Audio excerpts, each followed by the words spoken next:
Triforce. Enjoy the show. We are none other than the Triforce Podcast, of course. I'm your host, Matthew Bucarell, the Mat Man. And next to me in the Perjanger box is our wonderful woman, Katarina Thermascara. All around us is the omnipotent presence that is Stephen Bucarell, Big Brother. That's right, and I'm not breaking the fourth wall this time. And we start off this podcast the same way tonight. Ash and Pikachu finally hang up their hats. Doctor Who gets a new look. You can have a portable quantum computer in your pocket and so much more on the Triforce Podcast. We start off with our first story, which is the first one I led off with, and after 25 years, Ash and Pikachu are leaving Pokemon, and they're going with a new protagonist, I do believe. They've been the bedrock of this franchise, though. Were you much of a Pokemon watcher, Kat? When my kids were little, more so then, and not on my own. It was a good show if you're a parent in that era, because I started looking at watching some of the shows that I watched as a kid, like Batman the Animated Series and all those Spider-Man and all the Justice League and X-Men and all that. And I was like, wow, even looking at this as what I call an adult, I still now I see those jokes that were just blatantly there. I may have giggled at as a child, but I never really got the joke. Yeah. And I'm just there are things that I revisit as an adult, and I'm like, wow, I was dumb. Oh, yeah. But no. Maybe dumb isn't the word. We were just too innocent. Naive. It wasn't a bad show to watch, but it was not anything that I was super invested in. I do play Pokemon Go, though. That's what I'm saying. Gaming-wise, it has always been a very addictive, drug, because even back in the Nintendo days when you had the Game Boy, it was the same kind of thing. You have your Pokemon, boom, you can capture them, try to catch them all. You'll probably get a bunch of Weedles.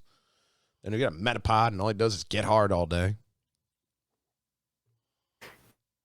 But Pokemon, it's time to get a new protagonist. I mean, most anime have that all the time. You look at Doctor Who.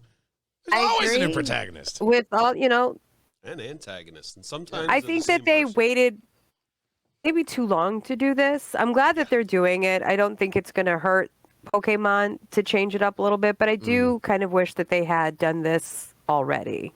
Ash is finally collecting Social Security, so he can really settle down now. And there's that fan theory. He was like, no, he's been the same age because of the first Pokemon he met is like this legendary wish and all that. And I'm like, all right, whatever. I mean, it's an anime. Okay. And the creator of Pokemon was autistic. So he can do whatever he wants. I don't give a fuck. It's his universe. Sure. I'm not about to kick the man out of his house or tell him how to hang a picture on the wall, So good for Ash and Pikachu and the Pokemon franchise. You keep adding new characters in Pokemon, so now you can do some with your main characters. I'm very interested, if they haven't announced already, to see what their new leads are going to look like, and if they're going to change the animation style or any of that. It doesn't look like a change in the animation style, really. They have a picture of he became the Pokemon champion of the world in the Universal Tournament, and that's how he kind of reached the pinnacle of his achievement. So it makes sense. He's going out on top. They have a picture of a girl with black hair in the Nerdist article I see, and some Latino-looking guy with pink hair. I don't know. I actually recognize the Pokemon from Pokemon Go, but I haven't been in the Pokemon game, as it were, for a long time. But they want to refresh it. Ash and Pikachu are really you're talking about kicking a dead horse, man. Holy crap! 25 years is a long time. Yeah, when I play Pokemon Go, I don't do the tournaments or anything. I don't care. I just want to walk around and collect Pokemon, so I don't know any of them. No, just that one. That's Gary. The guy right there. I'm gonna name you Gary. Meow. Yeah. He looks like a Kevin. I'll tell you somebody who looks like a Henry, and that's this next story, which of course was. That was a good segue. I know, Connor. Yep. Thank you. But Henry Cavill, while this is kind of a multi-level story here, of course, because DC is losing its Superman. Henry Cavill's not coming back. I mean, Wonder Woman not coming back. Ezra Miller's not coming back. James Gunn and Peter Safran are pretty much fucking Grim Reaper knocking at the door, murking everybody off. Unless you're Blue Beetle, well, Aquaman's getting his movie because they already shot it. Flash is coming out, Shazam. All of them are coming out, but so far we know Jason Momoa's Lobo. He's going to the next level. And absolutely, that's definitely an upgrade for him. The biggest thing that the whole reason why I'm mentioning is because you're here and I know you agree with me in just because we don't like our favorite characters and how they got robbed and wronged in their whole process of trying to portray these characters that actually were really accurately casted. Henry Cavill, Gal Gadot, and Ben Affleck. Perfect. Before Ezra Miller went all perfect. The guy who played Cyborg, Ray Fisher, perfect. Mm-hmm. Even, Mira before she shit the bed. But I'm going to disagree with you there, but go on. There's a lot of perfect, passable at least. But there's a lot of perfect casting in there, and we didn't get our just due. They never got the full story. So, yeah, you feel cheated. But you have to believe that the guy who made The Suicide Squad, the good one, and Peacemaker, he's a fan. He made Guardians and all this stuff that we love and we tout. He knows what he's doing. And that was something that we talked about before, that we wanted somebody that's an actual fan of, and that was the thing, that these movies are being made by people who weren't fans or weren't the kinds of fans that cared enough about the entire universe and didn't put in the work. Mm-hmm. They should have. I thought it was very telling that when somebody mentioned about him getting rid of Gal Gadot, he was like, who said that I got rid of Gal Gadot? Not saying so much that she's not that she's staying, but also that he's not the one that kicked her out, or that he didn't kick her out, or what have you. I didn't say that. Yeah. But I would be very surprised if they kept her, if they're rebooting everyone else. Mm-hmm. It seems like just let them all go, and it sucks. Leaning into Pattinson, they're going with a younger Superman. It seems like they're going to be leaning into this Matt Reeves universe for a reboot, which makes sense. And I'm here for it. I just, my concerns. I'm not going to rehash them, but I just hope that with this hard reboot that they're doing, that they take the notes, and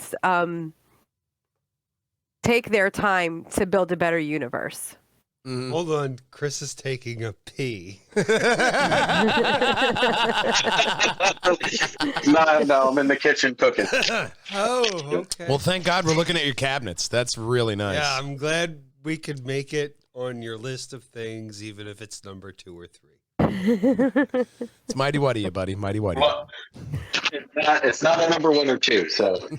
So today on Cooking with Bristow, you're missing the humpback though. So we have we're talking about DC, and we pretty much summed up last week how it's not a bad idea to go with a fresh set of faces for this whole DC universe, especially if you're looking at a 10-year plan like Marvel did. At least in the most vague sense of, we have a plan for 10 years, and guess what? We're not going to use Ben Affleck and Michael Keaton. They're old. They're not going to make it. Now we may get a Ben Affleck Batman Beyond movie. That could be cool. And we still get Michael Keaton in The Flash, so we're still getting something. You know what I mean? And as far as DC, I still think it's in capable hands as opposed to the leadership that we've had. So there's been a big outcry against James Gunn, not Kevin Gunn. MMR, Double Shot Tuesday. MMR and Double Shot Tuesdays are fine. More work first blocks, though. But James Gunn and Peter Safran, they've been getting a lot of shit from people on the internet. Because And that's all they ever do on the internet, and they need to suck it up and stop being big First fucking off, babies. James Gunn needs to get off Twitter. Like, dude. Twitter's a complete cesspool. Just Dude, you can literally Yeah. at James Gunn with a question or a random statement, probably 50-50 if he's going to answer you, and he probably will. You know what I mean? He's very much, he's very responsive. If there was a rating on him, it'd be very responsive. I always think that the best answer is no answer at all. Yes, post and ghost. 42. Don't put in anything anymore. Plausible deniability. 42. Just 42 every day, just 42. Anyone asks you anything, 42.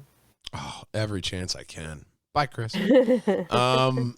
But our main story here is now that Henry Cavill is freed up from Superman and Netflix's Witcher series, he's plugging right back into a different world of entertainment, and he's attaching himself to an adaptation of the popular tabletop game Warhammer 40,000.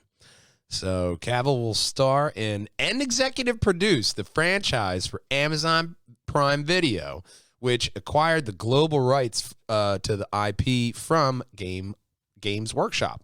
The agreement includes the Warhammer 40,000 rights across film, TV, and more, making it the first major acquisition of its kind for Amazon Studios. And the Warhammer franchise, even for PC gaming, has been out there for a while. Vermintide was one that I logged into, which was really fun. My buddy Ethan got me into that when we were working at Acura together. He's over at Tesla now.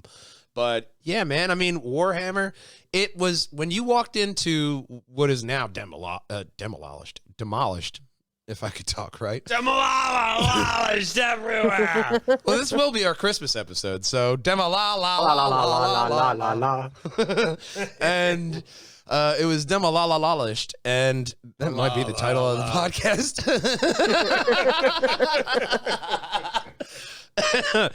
Showcase Comics. Final round. The big window in front had Warhammer 40,000. All over. All over. And then a huge table in the back, man. It was all in that. Whenever you walked into Showcase Comics, you had that there. I do remember they always looked awesome. Oh, yeah. All the characters. I didn't know what they were, but they look cool as shit. There. Now, going down there with like the old spectacle and like painting, I would No, that you lost me there. No, I'm sad. Nope. I got a what? That's all right. I'm good. Can I buy it? Can you paint it? Can I buy it? I'm not doing that. Nah, that's okay.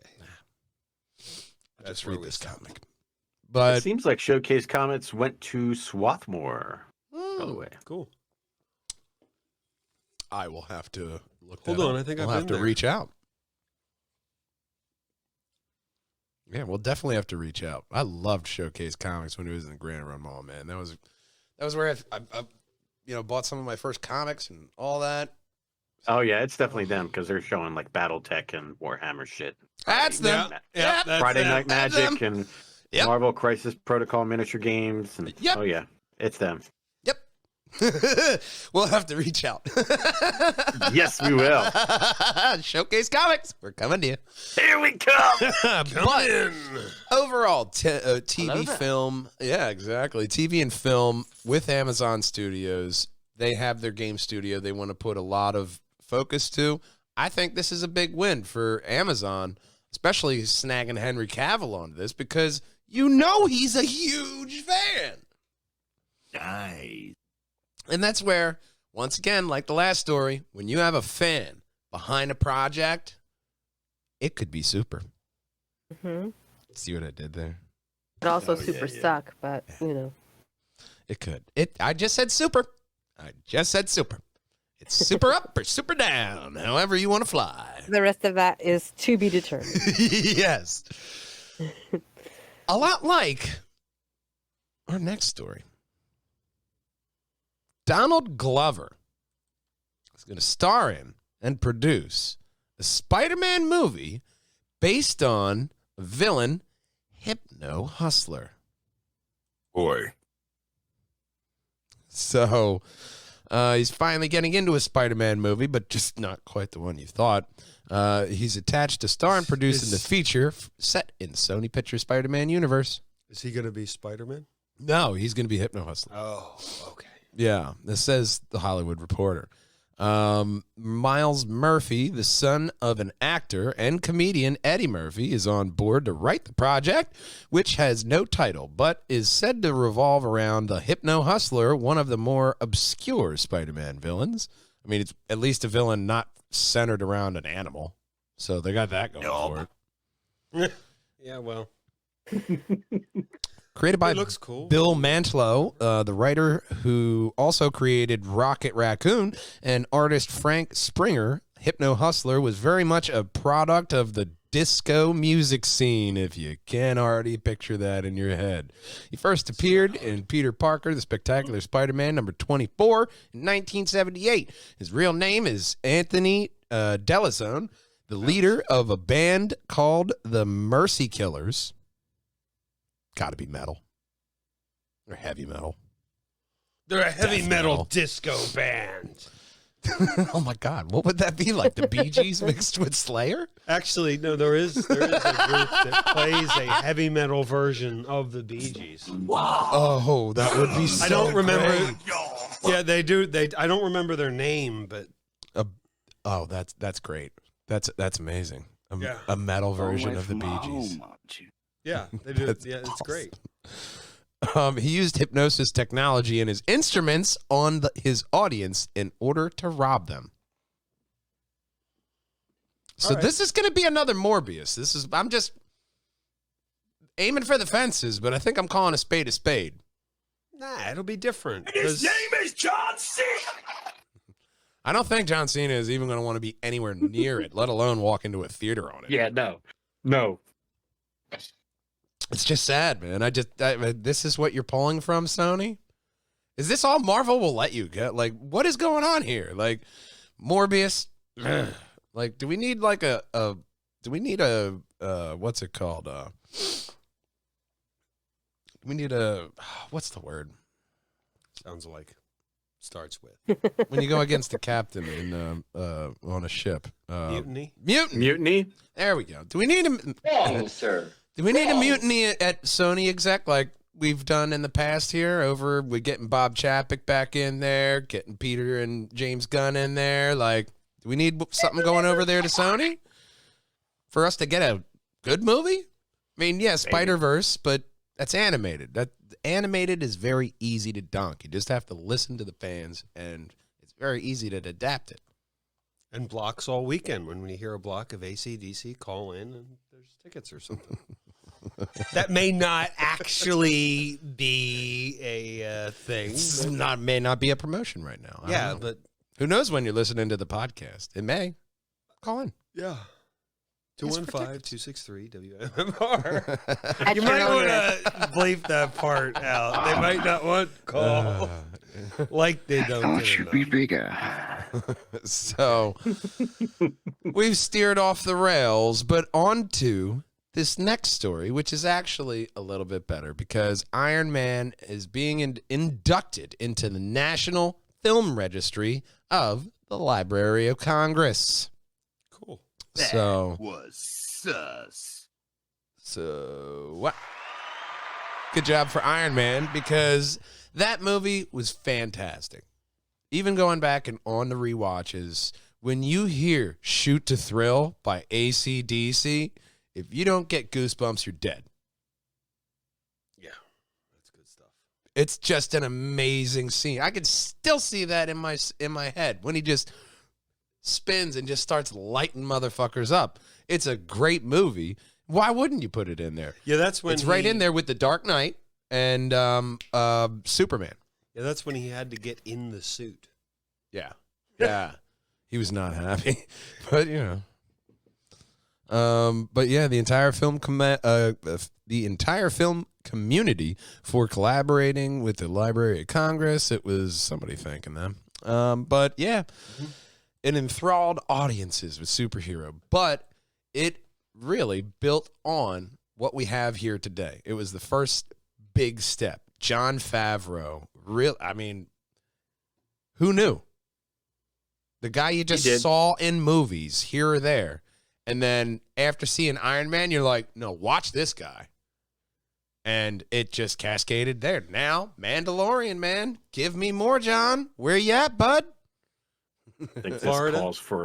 this calls for your theme. Dude. You're going to get us cut off of YouTube again. But I'm very excited about this. What superhero movie? Because, like, Dark Knight, another great film. You can look at it from a classic film studies perspective and actually pick out and analyze.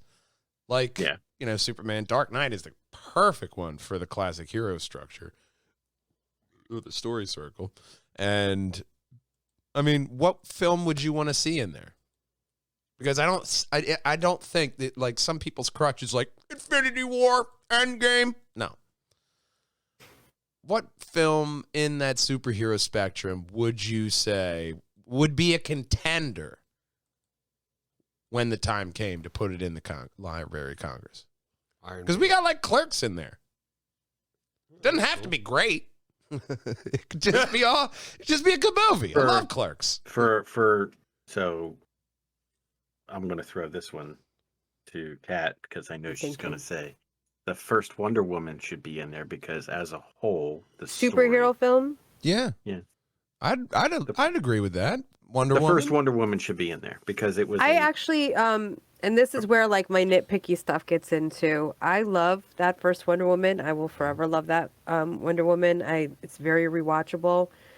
But the parts in me that Nick picked from the beginning are what would stop me from wanting that to be the defining thing that people see about Wonder Woman, So I'm hesitant to put that in there. For me, I'm still thinking because, my brain is just, like, rapidly going through. I would want to pick something that maybe overall isn't a fantastic film, but kind of either change the genre or move the genre forward or opened it up in a way that it hadn't been before, got people to see those types of films differently than they viewed them before. And so many things are, like, flipping through my mind. But if I were to pick something from the DC universe, I sincerely think that it would be something animated. Mm-hmm. As opposed to any of their live action adaptations. Like, oh gosh, I can't remember the Zatanna and Constantine. Yeah. Why can't I remember what it's called? Justice League Dark? Yes. Justice League Dark was great because it was Constantine's journey. And I feel like that would be something that I would want to put into a time capsule so that people could... The way DC in their animated films kind of changed the game and kind of upped the bar for everyone, not only with their films, but also with their series. I mean, look what Batman did. Yeah. As much as I love the X-Men, I don't think that it had the, like, ripple effect that the Batman, the animated series have. Mm-hmm. They created a character that was supposed to be a one-off and now is one of the most popular, iconic comic book characters of all time, and that's Harley Quinn. Yeah. Like, straight across the board, even people that aren't fans of DC in general, they know who Harley is. Mm-hmm. They love to see her stuff, and I know a lot of that is sexualized, but can you sincerely, and I'm not trying to put anybody on the spot, but can you think of any other series, films, animated or what have you, in the comic book genre that did the same thing, that took a character created out of thin air and blew it up in the same way? Well, like, I don't know, the first Michael Keaton's Batman, when that first came out, I would agree with that. I think that would be a great one to put in there. That was a great movie. That was except I mean, but if I was going to choose a modern Batman, I would say the Batman with the Matt Reeves Batman, because that was a film. That was Robert Pattinson. Yes, that was something that you could study. like you picked up things from just looking at the anguish or the pain or the rage on his face when he was Bruce, when he was Batman, how he wasn't the perfect Dark Knight like you even saw in the animated series. This was Batman Year One, and there was comics like even recent ones like Year Zero that they pulled from, like from their main antagonist of the Riddler. There's so much great shit they put in there. I would say, as great as I love Michael Keaton's Batman, if we were going to add another Batman, if they said one more, I'd go for the Matt Reeves when it's time. I'm not saying you can't have a lot. I disagree with you. I think that the Robert Pattinson's Batman was, you know how much I love that film as well. I think part of our appreciation of that film is because we've had all of these other things before that. And maybe people without that context, seeing it sometime in the future where they don't have access to everything, might not appreciate it in the same way as the people who've lived through everything else that we've had to live through. I don't mean that as necessarily a bad thing, because there's been some really great things too. Yeah. Sometimes the context around something is important, like Rogue One. You know that I think that that's the best live action Star Wars film that they've ever put out. But at the same time, would Rogue One mean anything to you if you hadn't watched the original trilogy? Or even like Clone Wars, or anything that kind of leads up to or is around the periphery of that. If you didn't have any of that context, would Rogue One be as impactful as it is? Because we did get to see Star Wars, and I'm calling it Star Wars. I'm not calling it episode nothing. Star Wars, the original name. Empire Strikes Back and Return of the Jedi. Yeah. Would Rogue One have the same impact if it wasn't for those three? And kind of all of the jokes about the Death Star and all of that over the years getting so beautifully corrected in that film. Yeah. So that's kind of how I feel about Robert Pattinson's Batman. It is a masterpiece. I 100% agree with you. But I don't know if people would understand that if they didn't see everything else. That's true, to where the Michael Keaton Batman is more of a, even if you don't know, here it is. To where that's true. There you are in this day and age leaning on the fact that you know who Batman is. When we're looking at this DC reboot, we don't want to see Martha Wayne and Thomas Wayne get killed again. We want to see. I sincerely don't need to see anyone's origin story at this point. We're good. Have it as dialogue. We had 7 origin stories in the 90s, so I think we're good. Where'd you come from? Evil doctor injected me with nanite radiated particles. Cool story, bro. So I know we were talking superheroes, but here's a movie that is in no matter you didn't what pick timeline. One. Well, we can't hear you. I can hear you. He's just very. I can hear him. Get closer. Can you hear me now? There you go. I can still hear you. Oh, I can hear you.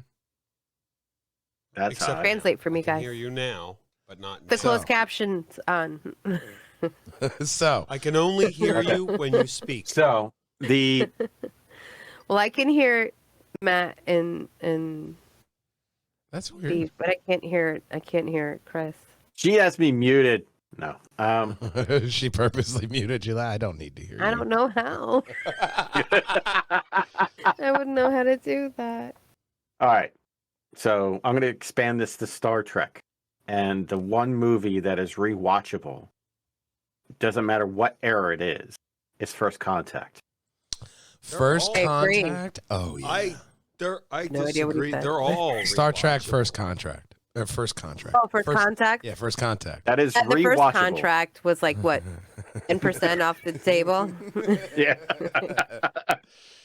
Oh, yeah. Second First Contact. That's where you First got Contact. a piece of the First royalties Contact and was the a really franchising. perfect. Yeah. You know, like Yogurt said, merchandising. Yeah. Yes, he did say merchandising. Well, First Contact was also great because you had a new Enterprise. It wasn't the Galaxy class. This was, this is a new sleeker class. Like, what's this? This looks like sharp. And it was just a movie. And it was like nothing. Now, they added it into Star Trek Online. It'd be weird if they added it on Star Wars Online. Like, what the fuck are you doing here? But the Enterprise? You gonna get sued? But no, if you had one, yeah, I would say the Enterprise in that movie was perfect, but also you got a very good sense of the whole universe. I think so too. I think that would be a good that people you don't have to watch the original series or any of the stuff that came before First Contact to appreciate First Contact for what it is as it is. Yep. So yeah, I 100% agree with that. I also think Galaxy Quest would be a great one to put in there because it gives you kind of that. Yeah. It gives you kind of that history of Star Trek, but then also Yeah. brings in this really smart, like wicked fun film. So We watched that not too long ago again, and it was just still so great. It's such a good movie, man. mhm. I love Galaxy Quest. That's just, especially when you know Tim Allen got arrested for trying to smuggle like 3 ounces of cocaine through an airport. What's your fun fact? How of the does that make it better? day? He's a badass. Anyway, a lot like Oh, this next badass in this Okay. next story. sure. No That was a cocaine good segue. involved. It was a halfway decent segue because no cocaine is Shit involved segue. yet. But the Doctor Who, Nkuti Gatwa, has a new look. And his companion. If you scroll down, you'll see the companion's look as well. This is going to be our Doctor after the 60th anniversary special with David Tennant next year in a couple of weeks, because this is our Christmas episode. You know, if you Go grab can't, something to eat. Well, New Year's episode, actually. It's one of those episodes. I don't know. We got a lot of content coming out. go back to what you know, I guess. Simple, orange shirt, very bold. Kind of looks like Halloween colors, but it looks fine. I mean, I don't mind the Doctor's new look. The stories are up in the PJ Google if you want to take a look at the Doctor's look, Cat, because it returns November 2023 with 3 special episodes to coincide with the 60th anniversary with David Tennant as the 14th Doctor. So he will be our 15th Doctor, and he'll take control of the TARDIS with the first episode airing after the festive period in 2023. The festive period? Yeah. They celebrate be Festivus convert- over there? Confused with Festivus, period. No, it says it right there. They're going to celebrate Festivus. The festive Okay, period. so yeah. we don't religion shame or whatever the hell that thing. We sure don't. If we don't kink shame, we can't cult shame either. Sure. That's just very weirdly worded. With his first episode airing over the festive period, but of 2023. So I guess like it's. They can't say Christmas Well, anymore. I figure, like, because Thanksgiving. Someone copyright it. I figure like Thanksgiving or like Christmas of them, because we're getting the 60th. I thought like earlier than that in 2023. Well, it feels like it's been forever. Oh, it'll return in November 2023 with David Tennant, and then November. after that you'll get him. I don't know. Who knows how fucking long David Tennant is? All right. Only gonna be an episode or something. But we got a new Doctor, and Yay. still interested to see how the Disney upload will be, because HBO Max sucks at keeping that up to date. I still haven't seen the Regeneration episode because it's not up there. They're probably not going to add it because they lost the rights, and it's just wait till next year. They may not be able to. We don't know. I'll be right Could be back. something Disney's Yeah, asking them to not put out. I'm very happy that we're moving forward. I kind of feel the same way about her tenure as the Doctor as I do about DC. She's a phenomenal actress and had such potential to be a breakthrough Doctor, and not just because she was the first female one, just because of the caliber of woman that she is in general, and that they could have really grown the franchise with this. yeah. And just like with DC, they did not take the time to create that arc and create that character and make her uniquely her. Well, I think that's an ultimate problem we have now, because we see people on Marvel's camp complaining like, oh, Phase 4 did nothing. It did a whole bunch of character building. Introduced you to new characters, all that. And nobody cares about story anymore. And the thing that I think that people forget in this need for like immediate gratification is that's what they did with Phase 1. It was all origin stories and like building towards this crescendo, and the payoff was something that we all are going to talk about for a long time. Like doesn't matter what I'm doing, if I'm scrolling through YouTube or TikTok or even like any kind of like Facebook, whatever, and I see a clip of the audience reaction to Endgame, yes, I always stop and watch it because I want to have that feeling again that I had in the theater, the chills, the excitement, the emotion, like the emotional, like we all were emotional. And that's because they took the time. Yeah. Yeah. And then when the portal opens and then T'Challa walks in and then Sam flies in and we were all losing our shit. Absolutely. Oh my God. It's so good. Would it have been that impactful if they hadn't set us up with Phase 1 and Phase 2? Like, let them play the long game because usually the payoff is worth it. Well, look at Far From Home and how that paid off.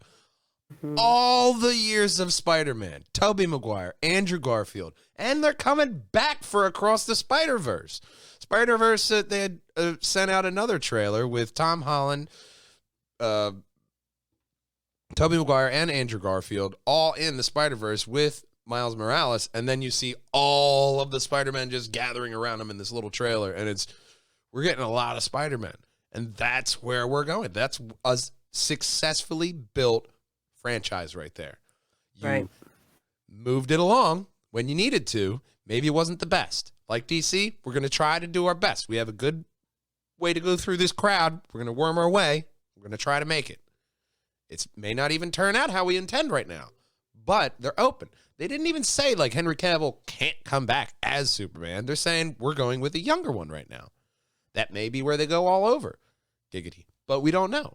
So it's a lot like with Doctor Who or any of these franchises right now. They're in pivotal phases to where the immediacy of the internet can turn and sway a lot of people's opinions over what you're going to watch or how open you are to watching something that you're not really going to take the actual time to say, well, let me check this out. My overall rule is I'll give you 2 episodes.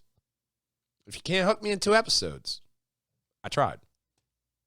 Hence the name of the show. And a lot like our next story. We want you to try to type out on your scroll bar apluscaterers.com. And that's where you're going to find our ad segment right here. We have the best in delicious delicatessens here. A Plus Caterers are here serving the tri-state area, and they're going to make the most delicious grazing tables for your unique and vibrant event. They're COVID friendly, and the guests will love all their carefully curated bites. And you'll love how many pats on the back you're going to get from going to apluscaterers.com. Started off the latter half of this podcast with some gaming movie news. Death Stranding is getting a movie in the works from Kojima Productions, and Barbarian's Hammerstone Studios will be behind it. The film will reportedly introduce new elements and characters within the Death Stranding universe, because one delivery guy is not enough for a franchise. Reported by Deadline, the film will be fully financed by Hammerstone Studios and Kojima and Lebovici. Will serve as producers on the project. Kojima Productions, US, and Alan Ungar will take on the role of executive producers. So, essentially, this movie, world went to shit. You got delivery guys who pretty much parse out mail and everything else you need. Big Brother, you played a little bit more of Death Stranding than I did. Do you think this thing can have any legs? You're gonna have to cut out like 99 hours of talking. Well, you have But- Norman Reedus. I guarantee you have Norman Reedus behind you in this movie. Yeah, It may have been the reason why he took on the role. Like, he's a good actor and all. He's not the reason I'm going to put my butt in the seat. No. Like, I wasn't even a real big fan of the show. We don't have to show the ad, though.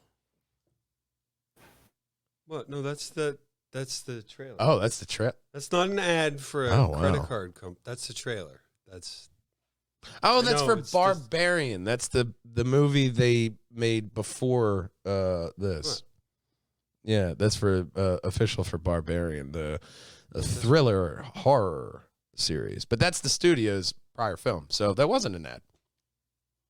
But Okay. Death Stranding, who knows, man? It may be good, it may be bad, but the first game really didn't hook me. I don't give you. I'm not giving you 2 episodes worth with that. bring the fun next time. Just like this next series, because boy, you may want to tune into a God of War series in development at Amazon. Gaming wise, especially TV shows, you have Amazon, you have Netflix. They're going all over, and I mean, Amazon is just as good as a service as I would even say as Netflix, as far as an aptitude for that production value and giving the writers and producers and creators of the show adequate wiggle room to make the product they want rather than being stifled by that. But I'd like to think that Amazon's a good choice for this show. Old man, what do you think of God of War series being developed at Amazon? They gotta have the correct person to be Kratos. Who are you casting? Having the correct person to be Kratos is key. And it's not going to be Connor in the background. I don't know. He could play. maybe boy. when he's older, if he plays his Well, by cards the right. time production ramps up, he could at least play. What is his name? Atreides. Atreus? Atreus. There you go. Probably. Yeah. Probably. By the time production ramps up, you're looking at. I mean, who Boy. knows? Well, I don't know. He actually may be a little bit young for that. But We do what we please, boy. how do you feel about them skipping the Greek mythology and going right to the Norse?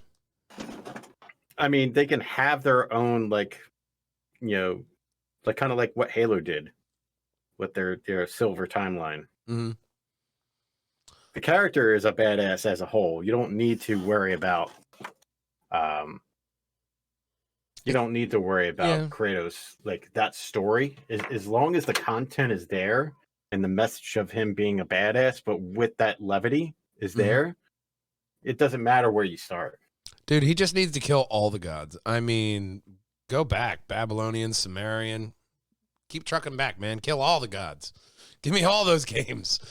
You're God of War. I just started the God of War Ragnarok. And Okay.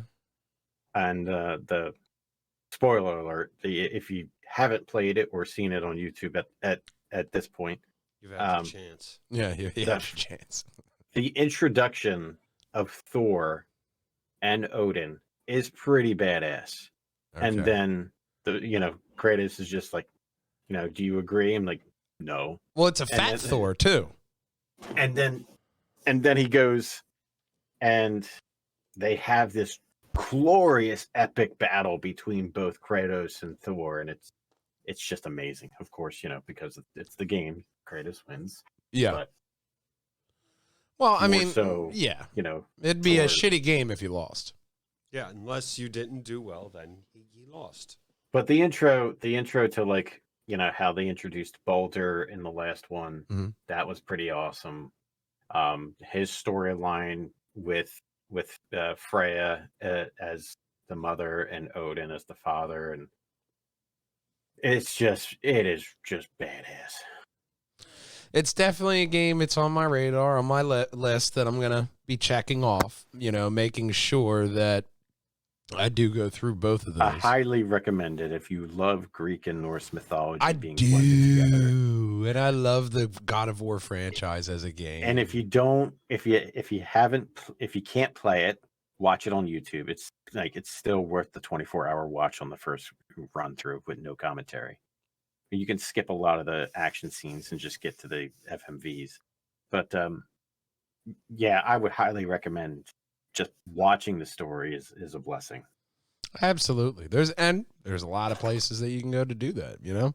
It's Yes, just sir. one of those things that having this series, this IP, be taken care of seriously as just like everything that we've been talking about this podcast. It's really important, just like The Last of Us.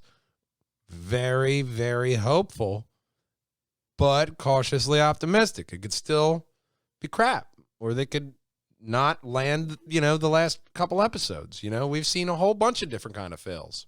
I saw a side-by-side panel of Last of Us with the Last of Us Part 1 trailer matched up against the HBO trailer. Come in, Connor. Yeah. You good? Yep. Yeah? Got Pokemon cards from JoJo. All right, you want to say One Punch? Yep. Go ahead, say One Punch. One Punch! One punch. So This is your One Punch break, sponsored by Connor. This is your One Punch break, you can talk. sponsored We're by talking Connor. God of Hey, War. buddy. Okay. Oh, Kids. you can tell he just got home. A lot like the kids in this sex story, Yeah. because Hogwarts Legacy, it's looking expansive. They've dropped a whole bunch of trailers. The world looks great. I haven't even been a huge Harry Potter fan. I was dragged to like the first or second movie.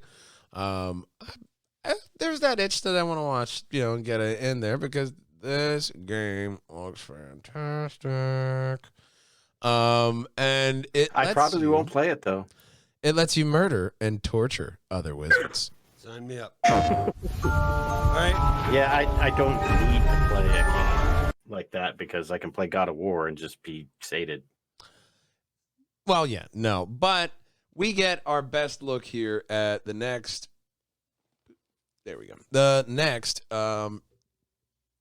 big game to come out RPG wise. This game's been in development for a long time.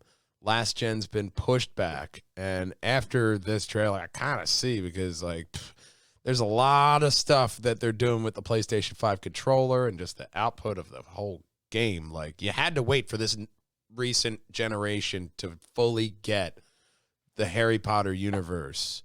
Because even here, you see him just I saw this one on social media. He's just literally hops on a griffin, flies all around, and it's all seamless. It all just pops up. None of that tree and people popping up randomly. It was all running seamless and looking beautiful. So I gotta say, I'm actually really interested in this game. Well, you can play it and let me know. Oh, I'm definitely gonna play it. I mean, great. I can murder and torture people. How bad could the game be? I mean, you're talking more Castlevania than Harry Potter. But that goes to your roots. Hey, a spade's a spade.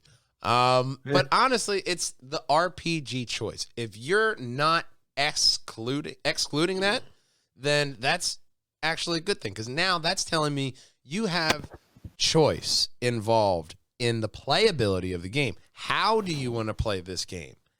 What kind of a wizard do you want to be?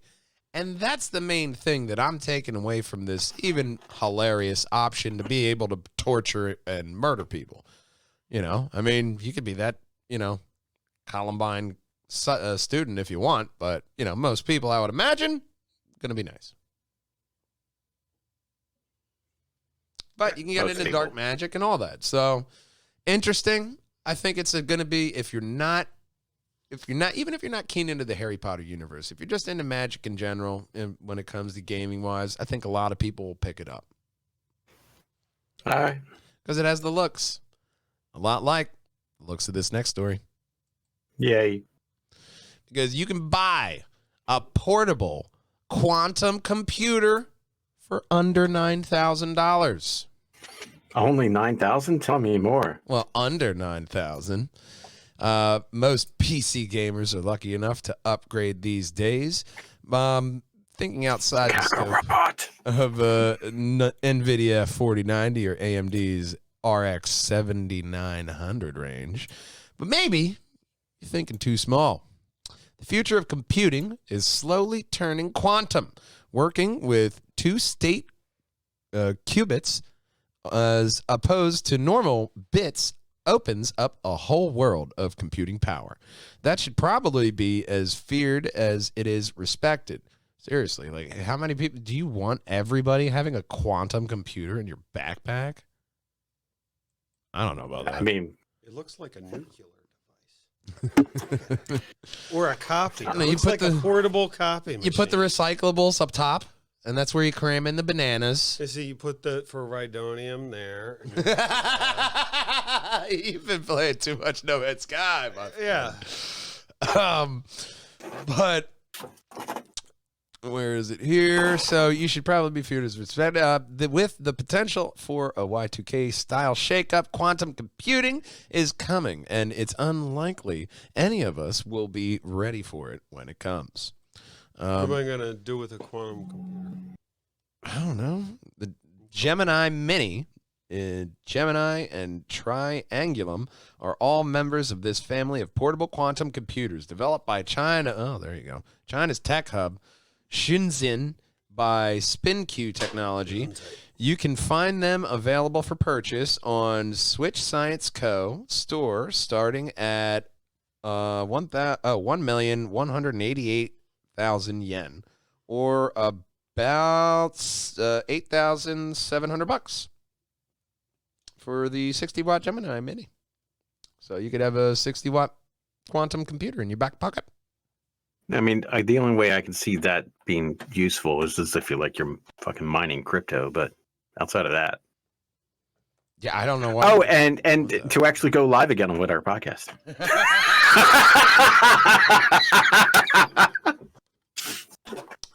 Had to throw that in there. Thanks, Google.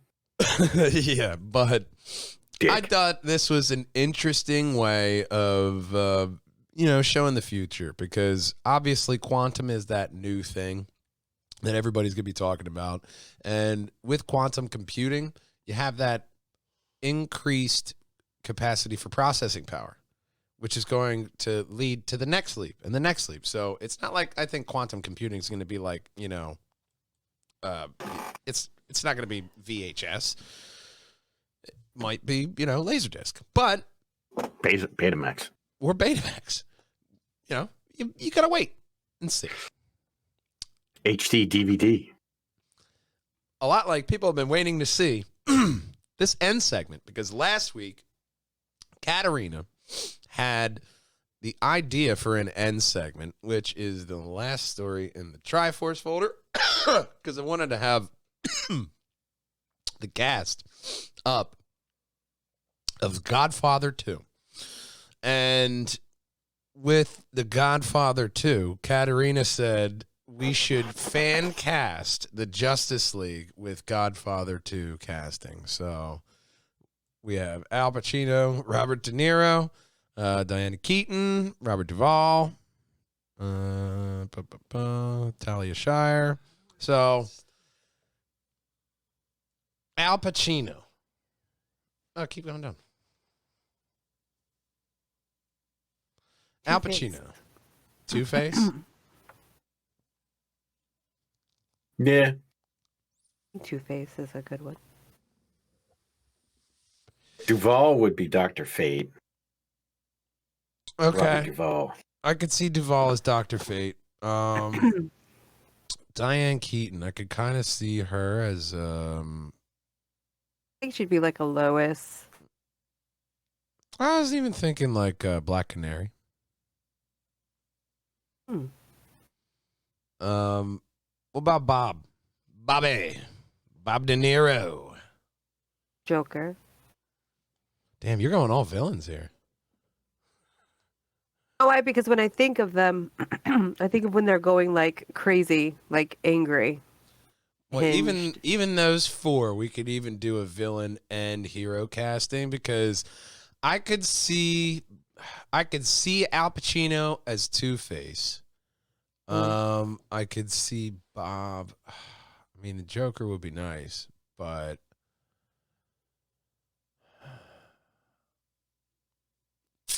Corleone. I think Robert De Niro would be a good Riddler. Corleone. Oh no, not Corleone. The fucking mobster who. God, I'm brain farting on his name. Marlon Brando. Aren't they all? No. I was thinking Godfather there. Yeah, that's what we're talking.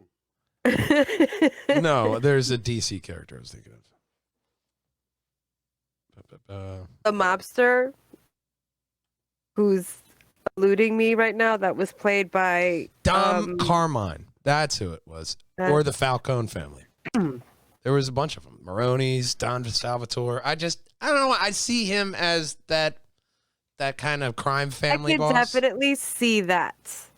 No argument here. I totally see that. 'Cause I there just was wasn't even thinking about that. Well, there was a universe of that Carmine Falcone hired Joe Cool to off Thomas and Martha, and that was a storyline.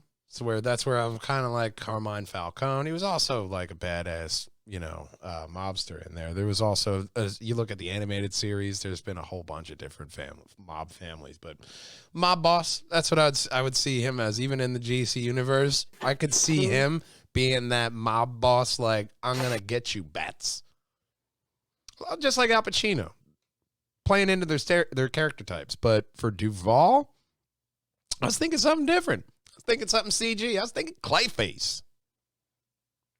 Mm-hmm. And Fredo, I was thinking ventriloquist. Yeah, I guess. Ventriloquist and Scarface. Sounds so like, I guess. What villain do you see Fredo as there, old man? Let's see. Ooh, I was even thinking Scarecrow. Yep, one of those, like Scarecrow, Riddler, somebody who's lanky. They could play off. Yep. He'd be a good Scarecrow. Yeah, Scarecrow for him.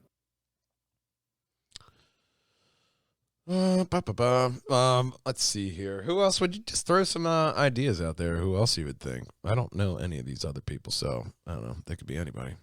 The horse. Who would the horse be? Pegasus. Horse. Richard. Swamp Thing. Oh, Ready? what's that zombie one? Yeah, here. There's a horse. Right here. See? I know the one that Picture gets his of a head cut horse. off. What is the zombie dude? You got to be a little bit more specific. Why is I know my brain. I want to say Simon, but I know that's not it. Skynet? Oh, I don't think it's gosh. Skynet. Okay. It's probably not Skynet. Definitely not Skynet. Let's Please hope. continue to discuss while I rack my brain for who I'm thinking of right now. We don't really know any of these other people. I really don't. I mean, like the other one here, like Talia Shire, who played Connie Corleone. I could see What's her as Lois. her name? Vanessa, the daughter of. Hug and kiss. Oh God.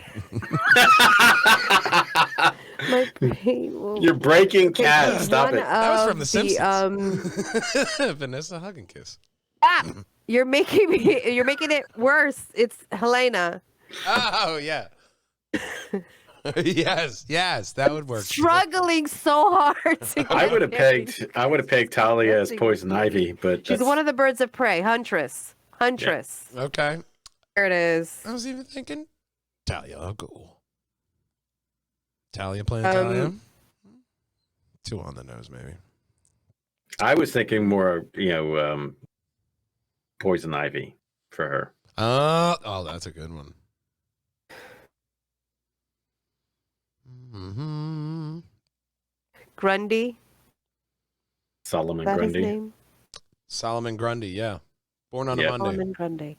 I was close with Simon. I was Simon. almost there. What's your name, Simon? Missed it by this much. Simon's close enough. I'm going to call you Simon. His name's Simon. It's not Simon. I don't have. Ooh-ah. I don't have the heart to correct her. I've just been answering to Simon. I've corrected her several hundred times. It doesn't seem to stick. Okay, Simon. I got this buddy Simon down at the park. You done? For the moment.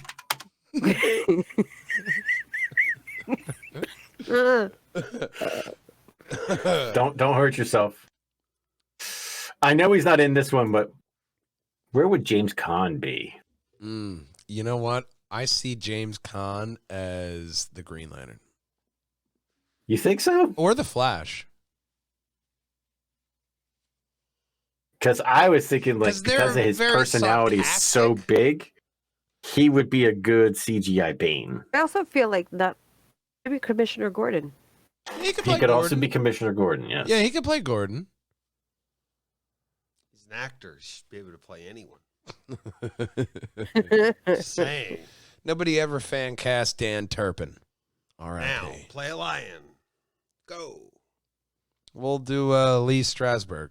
Be a tree. Go. He played Hyman Roth. He'll be but ultimately, no, yeah. I mean, who would you put Marlon Brando as besides Jor-El? Obviously, yeah. I mean, Okay, have but are him we be getting him Clayface. as he's in The Godfather, or are we getting him Old at any point fat in his Brando. career? Because that changes the answer. It does. Godfather Brando. Carmine Falcone.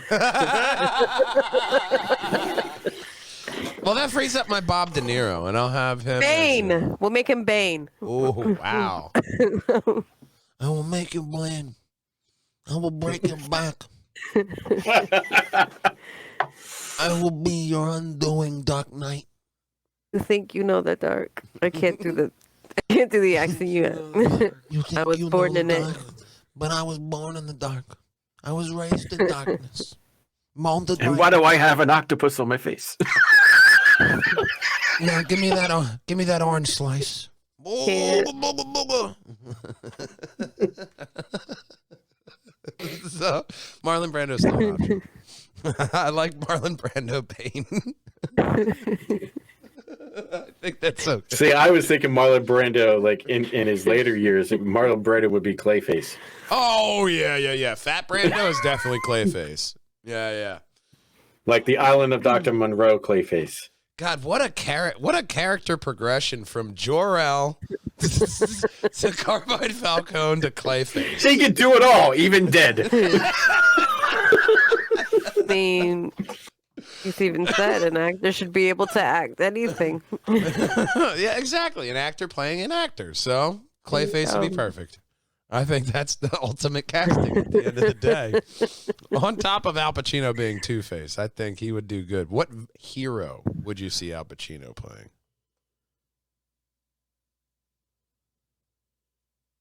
The old Batman from animated movie that they want Michael Keaton to play is another one that's eluding my brain right now. I'm sick, so please don't hold this against I me. can tell you have a little honey in your voice there.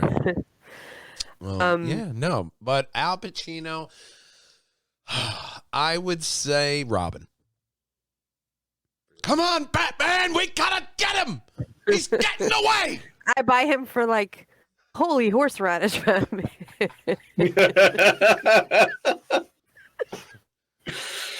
Suffer and succotash, Batman. It's Sasquatch.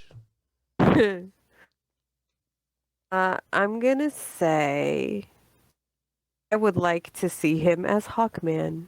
Ooh, okay. I On can a actually serious buy note, I that. thought Dr. Fate for Al Pacino because, Al Pacino, he's got gravitas. Actually, that Does. would he could do Dr. Fate. I think he could do anything. And Would of even course, cast him as Black Canary if we're gonna do gender swapping. if you're gonna do Al Pacino as Batman, you have to do Bob De Niro as Superman. Al Pacino is Atom Smasher. Ooh, Because Why not Robin? the short complex getting Or big. his Alfred. very well, Master Bruce. Robert Duvall, Alfred. He'd be a good Alfred. Yeah, John Cazale, I'm liking him for like the Riddler or like I don't know, Plastic Man. Somebody like good stretch. That'd be cool. Or elongated man. Who would be Oliver Elongated Queen? man. Who would be Oliver Queen? I'll buy it all. I actually would like to see a one-man show of the Justice League, just Al Pacino playing every part. Al Pacino plays every member of the Justice League, and Robert De Niro plays every villain. All right, we got a perfect casting. We just need two of them. Coming this winter, Al Pacino is the Justice League. He's everyone. All of them, and the villains, too. Here's my lasso of truth. Hoo-ah! Wildly He also entertaining. directed. They should just do that face swap where it's all the actors from the Justice League, but they Yes, just superimpose Al everyone's Pacino's Al. face Yep. on every single one of them. I'm telling you, Batman, not in my town. You think you got me, Batman? You think you got me? I'm the Joker. I could see Bob getting all those villains. I'm here for that.